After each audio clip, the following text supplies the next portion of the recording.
a best of 3 scenario. So somebody after this match will be going home. And don't go far risky against Bobby. Does some fast launch from crouching. Gotta be careful here. Jack can back with the coach here, getting it off. Jordan might have got both players here. Who's gonna move into the top 3? One game will decide who goes. Tree here with CEI Esports, and we are here with Genghis D0n, one of the best Tekken players on earth. Congratulations, man, you made it so far. I know it was rough. Tell me about what the experience was from day one coming in today's finals. Thankfully, I feel like I've been to a lot more larger tournaments because I've been this, and they've kind of built on each other, right? So this was bigger than Combo Breaker. Combo Breaker was bigger than CEO. So I've kind of have that mental built up. You know? At this point, I've had, you take all your losses first before you win. So all the bad losses where I was nervous, or I let something get to me, or I just wasn't prepared. Those have kind of all tempered me into just a good mindset, I feel like. So I've been feeling good all weekend. I mean, I was playing. I don't think I lost a game till the end of the second day. Awesome. I was I'm feeling good. I was confident, and I was like, if I can keep this up, I can do something good. But it's a marathon, not a race. You can't get ahead of yourself in these big tournaments. So I was like, okay, next opponent. And then I would create little goals in my head, if I wasn't, because everyone gets tired throughout the weekend. By the end of the weekend, you're tired. By the end of the second day, you're probably tired. 100%. So I would keep things in my head I get to play this guy if I can get through this matchup I don't really like. Right. So that kind of thing. So it's very interesting. You kind of touched on it.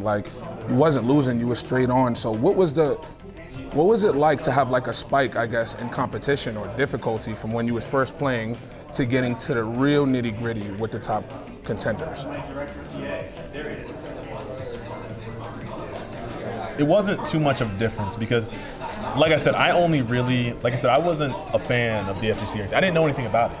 I got into it to compete and be good. So I always looked at it from that kind of mindset. So whether that person is ranked, 1,000th in the world, the first in the world, if they beat me, it's a problem.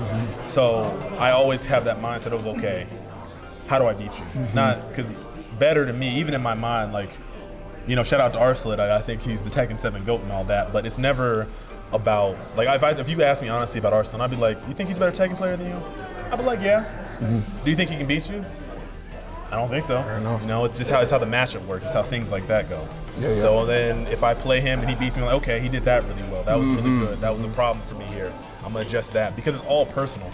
He can beat everybody else, but as long as he doesn't beat me, you know what I'm 100%. Yeah. So, and that goes for anybody or anybody who wants to play me. It's not like an anime where it's it's a power, you can never beat this guy. It's the matchup. So as long as you get yourself to the right level, you can play that matchup. Cool, 100%. So playing now the main stage, it was huge. We're kind of putting a bow on Tekken 7's life now going into Tekken 8. Is there anything expectation-wise or something that you would like to see either change or something new implemented, specifically going towards competitive play, right? Because clearly casual players who are playing a game, there's a lot of nuances that they're not gonna notice that a top contender like yourself might. So is there something that you really wanna see or something burning that needs to come with Tekken 8? I think Tekken, it kind of works like a pendulum, and the perfect part is right in the center. But each game is kind of swinging one way or another, right? So in Tekken 7, right, I feel like the movement needed an adjustment, right? But I feel like they over-adjusted because Tag 2's movement was so good. And then they over-adjusted because Tekken 6's movement was stiff. So they're kind of and I think they're getting better. I think with every swing it's getting back to the center. So I like in T8, not every character has good movement. They need, I don't know why they did that. It needs a little, some time. But with the characters I played, like Jack and Paul, they left their Tekken 7 backdash alone, but they have buffed everyone's sidestep in T8, so they feel a lot smoother, and I really like that. Yeah. I don't know if it's exactly where I want it, but I say it's perfect because I haven't played it yet. But I do like that. The heat system is a lot, but I'm assuming they did that so that we could all experiment with it because this is what they're thinking. But it was a lot.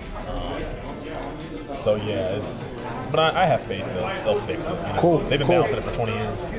They'll give us something. Yeah. So of course we work with students in the New York City area. For someone like you, what would you say to the younger people who want to make it to your level? How do we inspire them? I would tell them that what I do isn't special. I'm not any more talented than y'all. I'm not any more of like a genius or something like that.